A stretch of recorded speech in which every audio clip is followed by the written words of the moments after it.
למה אני אומר שאין שום סתירה בין המדע לבין היהדות, בין לצפות באסדני לבין להיות דתי ומאמין?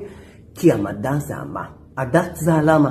כי אני נשמע משפט מאוד חכם, לא שלי, שפרופסור ליבוביץ' זכרו לברכה, אבל זה נורא פשוט. המדע בא להסביר לנו מה יש בעולם הזה ואיך הדברים עובדים, בלי תיאוריות. אקספט האבולוציה, ששם גם אפשר להפריד בין העובדות המדעיות לבין התיאוריה שפיתחו על זה, ולקחת רק את העובדות המדעיות. הדת באה לספר לנו את הלמה. למה אנחנו כאן, מה המשמעות של הכל, מה טוב, מה רע, לאיזה עתיד ערכי כדאי לנו לקחת את העולם, וכיוצא בזה. והם רק משלימים אחד את השני. ככל שנדע יותר מדע, נבין הרבה יותר את היופי ואת הגדלות של העולם הזה, ונבין המון דברים שהדת מספרת לנו.